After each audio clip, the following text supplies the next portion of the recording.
You don't have a ticket. Poor people like you can't possibly appreciate music. I found myself at a classical concert venue thanks to my father-in-law and mother-in-law, but somehow my ticket had gone missing. The sneers and judgmental stares were palpable. How dare someone like you try to mingle with us? Go home. I was being blatantly discriminated against. But just as I was feeling utterly defeated, my mother-in-law stepped in to help. Little did my sister-in-law know, her own world was about to collapse. My name is Betty. I've loved music since I was a child. Being surrounded by the melodies that moved me was pure joy. But I was shy and introverted, so I mostly played with toy instruments alone. My family wasn't wealthy, so music lessons were out of the question. When I was in elementary school, I eagerly joined the wind ensemble and stuck with it through high school. However, in group settings, I always felt like I was dragging everyone down, which became a source of trauma for me. It made me uncomfortable in group situations. Even outside of music, I found peace playing an instrument alone, often retreating to a quiet corner of the music room. One day, my music teacher noticed me and introduced me to a well-known musician who recognized a rare talent in me. Unfortunately, my parents, due to our financial situation, couldn't support my passion. I always thought that if I could get proper training, I might overcome my fear of playing in a group. But because of our circumstances, that was never an option. Eventually, I gave up on the idea of pursuing music professionally and settled for enjoying it as a hobby. When I got my first paycheck as an adult, I splurged on a ticket to a classical concert. I was a big fan of a particular family of musicians that I deeply admired. The tickets were expensive, even for the worst seats, but I thought this might be my only chance, so I went for it, with no regrets. The experience was worth every penny, and I was completely satisfied. I'd love to attend more concerts, but with other financial responsibilities, like contributing to my family and saving for a wedding, I can't afford expensive tickets regularly. As for marriage, I'm just waiting to meet the right person. After working for 3 years, my parents started hinting that I should think about my future. Back in their day, people usually got married in their late 20s or early 30s. My mom married my dad around that time too. Nowadays, personal choice is valued more, and my parents understand this, so they don't pressure me. But the lack of pressure sometimes makes me feel like I need to hurry up and get married. Despite having a job, I'm still shy and introverted. I've been invited to group dates by female coworkers, but I never really talked to anyone. Just considering going on a group date was progress for me. So I decided to start with online conversations through a dating app. That's where I met a guy who loves music just as much as I do. We hit it off online, and after exchanging messages for a while, he asked to meet up. When we finally met, I was stunned to realize he was a member of the famous musical family I admired so much. People might wonder why I didn't recognize him from his profile picture, but who would think it was really him? His name was common enough that it didn't raise any suspicions. I figured if he knew I was a fan, he might turn me down. I kept it a secret at first, but eventually I decided to be honest. I told him about my shyness and how uncomfortable I am in large groups. He reassured me, saying he felt the same way. The more we talked, the more we connected, and soon enough, we decided to get married. When I finally confessed that I was a fan, he was genuinely honored, his smile radiant. Everything was going smoothly, and soon we were set to meet his parents.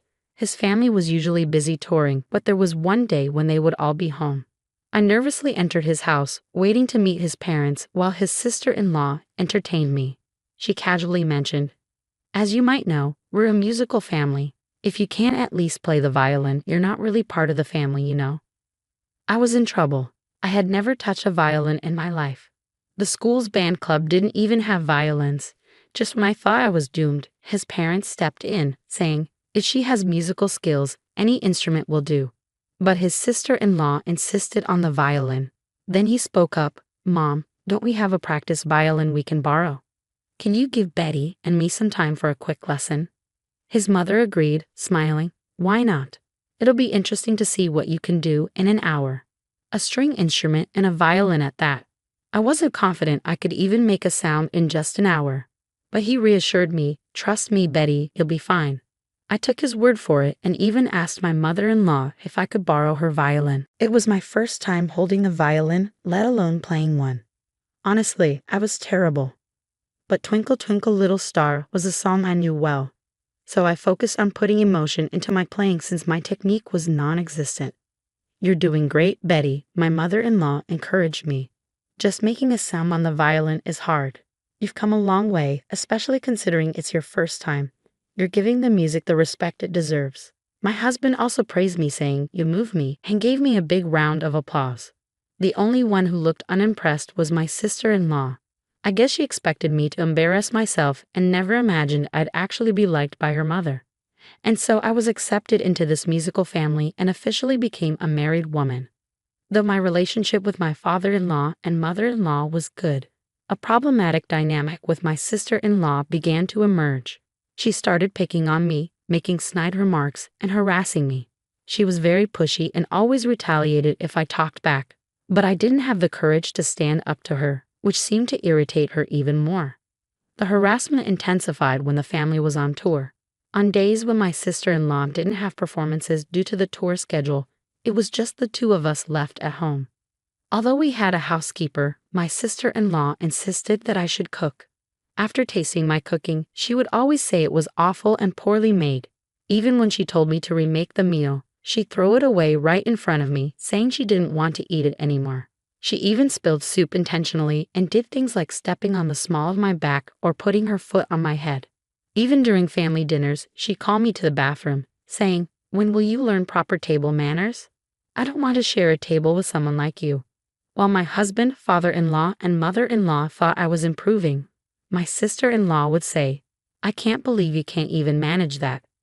I didn't think I was as ill-mannered as she claimed, but the sadness and frustration of not being acknowledged made me feel pathetic. After she left, I'd hide and wipe away my tears.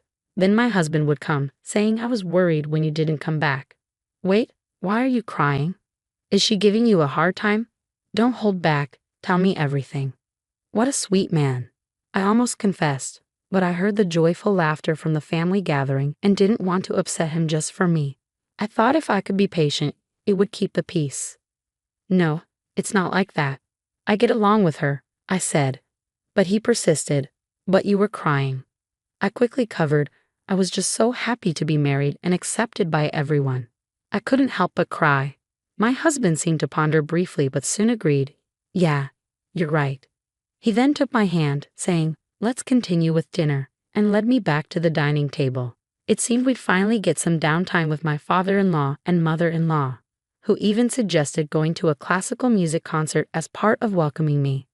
Listening to various performers and interpretations from different conductors can be enlightening, they said. They asked me which concert I'd like to attend, so I recommended one they had previously enjoyed. We found out they could possibly get tickets through a connection they had, but my sister-in-law insisted on handling the tickets, claiming she had some pull with the people involved. On the day of the event, we arrived at the venue, and my sister-in-law headed over to the staff entrance. After a brief chat with the staff, she returned with something that looked like tickets. One by one, she handed them out to everyone, except me. "People who are broke wouldn't understand music anywhere, right?" she sneered. "Excuse me, you and I are on different levels. Know your place and go home. You don't belong here." My husband offered to ask if there were any spare tickets available, but I didn't want to worsen my sister-in-law's mood and make things uncomfortable for everyone else, so I decided it was best to leave and started pulling my husband away. But then my mother-in-law, who had been silent, intervened. "Wait, Betty, you're not the one who needs to leave. It's her who's always mistreating you," she said, pointing at my sister-in-law. "Why me?" my sister-in-law protested. "Listening to music has nothing to do with being rich or poor. People have their own ways to enjoy it. It's not for others to interfere," my mother-in-law scolded. Sister-in-law, who had always been cold to me, shot back, "You think I don't know? It's obvious something's been going on behind my back." "That's not true," my mother-in-law responded calmly. "But I find your envious heart far more impoverished." My brother-in-law, who had been quiet until now, chimed in. "Aren't you always sleeping through concerts? You may not realize it, but it's glaringly obvious." He chuckled, adding, "Sure, you graduated from a music conservatory and won some awards, but you became complacent and stopped improving. If you're going to talk about what music is, then you should first strive to be better yourself." Brother-in-law regretted that he couldn't be more straightforward with his wife about her lacking skills and attitude as a musician. but doing blatant harm to his brother's wife was something he couldn't stomach. You have neither awareness nor ambition as a musician. I think it's time for you to leave our family. I'm tired of supporting someone who shows no promise of growth, he said, seizing the opportunity to finally express his frustration. You're one to talk, old lady, his sister-in-law retorted, her voice dripping with disdain. Your music sense is so outdated I can't even listen to it. It's the sound of someone who caters to the poor. So of course, I'd be thrilled to leave this awful musical family. Her strong words echoed in the room as she declared she would go solo, make a fortune, and prove everyone wrong. I had always thought people like her were incapable of self-reflection, but I didn't expect this level of rage. In the end, she stormed off, throwing a concert ticket on the ground. My mother-in-law calmly picked it up and handed it to me. Let's go, she said, taking my hand, and we walked out together. My second experience with a classical concert was truly moving. Different musicians and conductors bring a unique vibe and structure to the same piece. I marveled at how the same composition could sound so different, discovering new interpretations and learning so much. My mother-in-law seemed to notice my enthusiasm. After the tension between my brother-in-law and sister-in-law reached a boiling point, their marriage eventually ended in divorce. My former sister-in-law hastily organized her solo concert, ignoring advice and overconfidently renting a venue that held 5,000 people. Even popular classical concerts rarely fill such large spaces, so it was no surprise when tickets didn't sell. She ended up buying many herself to make the hall look less empty. Her merchandise sat unsold, leaving her with an overstocked warehouse. Her second solo concert was equally disastrous, attracting only a handful of attendees. Lacking both talent and a likable personality, she became unpopular, and online criticism abounded. Unable to pay her staff or cover other costs, she quickly sank into debt. Attempts at street performances were met with harsh comments like, "You're terrible, stop annoying us," and even resulted in water being thrown at her. Meanwhile, my mother-in-law suggested that I should get professional music training, given my apparent talent.